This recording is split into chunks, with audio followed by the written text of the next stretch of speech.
The year 2023 is nearly over and was exceptional for video games and strategy games alike, and it's now time to have a look at the 2024 strategy games I'm really looking forward to. What do I count as a strategy game? Well, I'm counting real-time strategy games, turn-based strategy games, city management and building games, like everything where you need a strategy and where you have to think a little bit is a strategy game for me.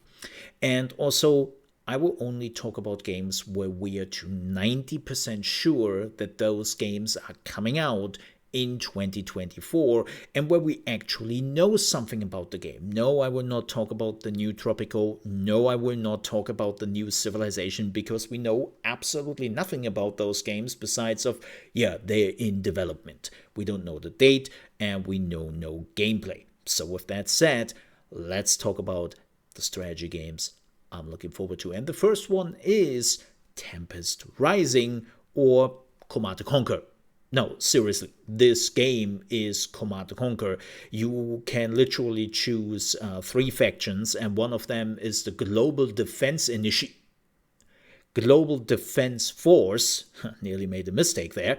And the other one is, of course, the Tempest Dynasty, which is the Brotherhood of Naught. Like the units, the buildings, like everything is Command and Conquer. Like literally everything. And that is pretty exciting because let's be real here. EA will not give us a new Command and Conquer besides of some really weird mobile game nobody has asked for, right? So I'm just glad that somebody said, you know what? Let's make a Command & Conquer with everything which a Command & Conquer needs. Weird cutscenes, a little bit of fun, but also sci-fi, having multiple factions which are based on the Command & Conquer factions from the Tiberium saga.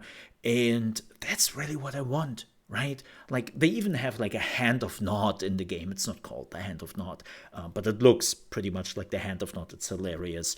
And they have so many callbacks to the Command & Conquer series that it is called Command & Conquer in everything but name. And that's fantastic. And I've already played the demo. It feels great. And I cannot wait till the game is releasing in 2024. That brings us to the next game, which is a little bit different, and this is a turn-based game called Millennia. This is developed by, well, it is published by Paradox, and it is developed by C-Prompt Games. And the idea is pretty simple. You build an empire, like in Civilization. It's a 4X turn-based strategy game, and then you make decisions when you are going through the ages, and depending on your decisions, things will change. Like, let's say you are in the Iron Age, and so you are killing a lot and lots of people, and you are waging wars.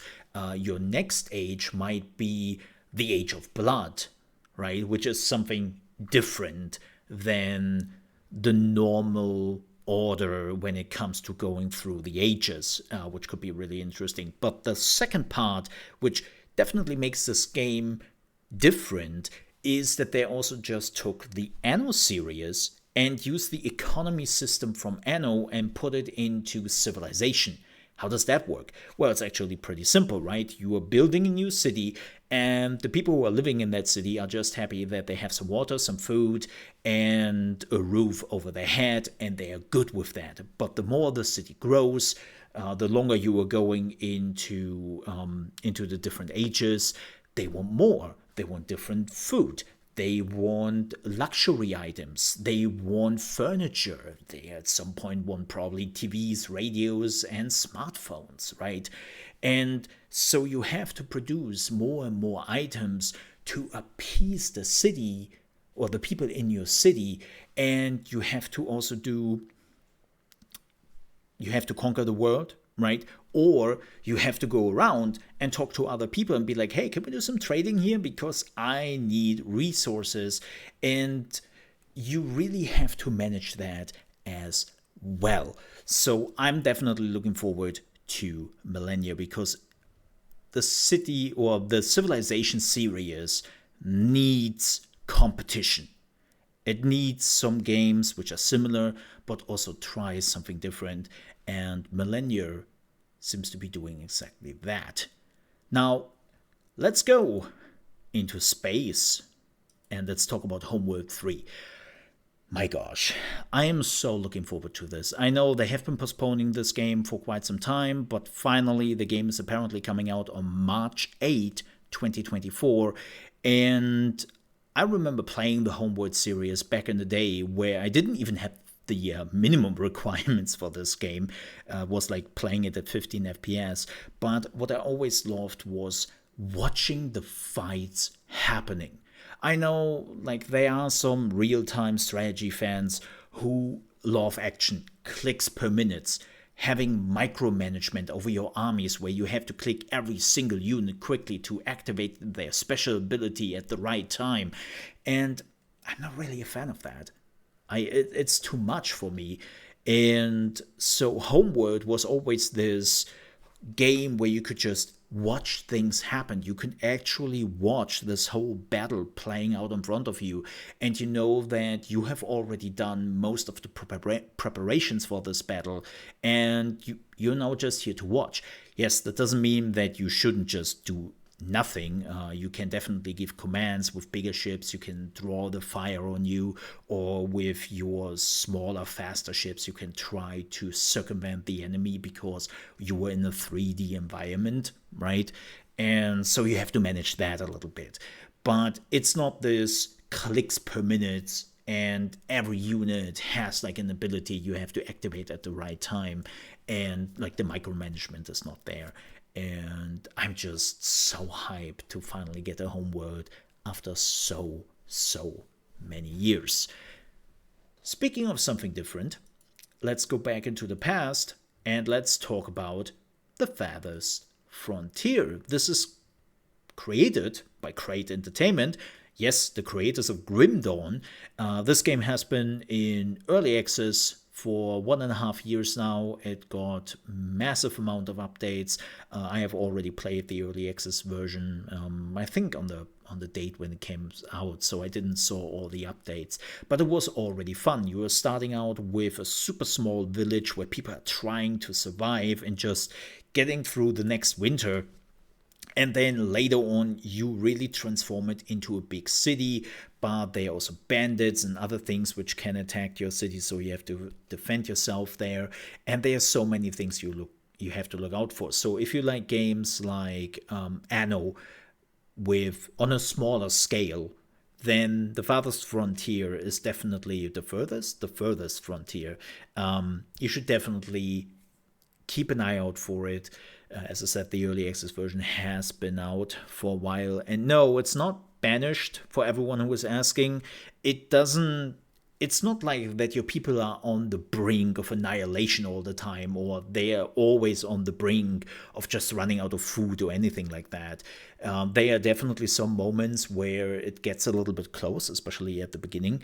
But later on, when you have like the food chain under control, when you have your own farms, when you have the trading under control, then that isn't really a problem anymore. So the game is focusing far more on building your city and protecting it against attackers than it is like, let's say, Banished, where you have to fear that you are running out of food and you have to make some hard decisions, like in Frostpunk or something like that.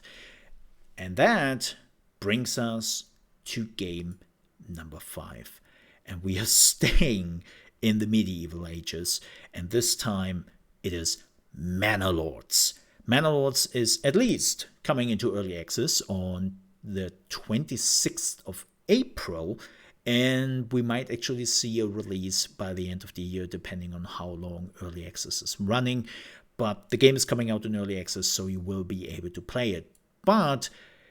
And that's a really cool part, I have been already able to play the game, and they're doing something really interesting. You have, again, your city builder game, right?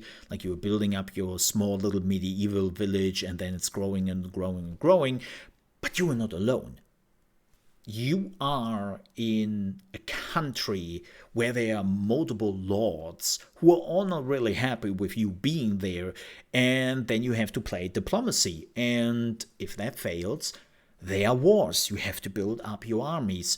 And the whole battles work a little bit more like in the Total War series, right?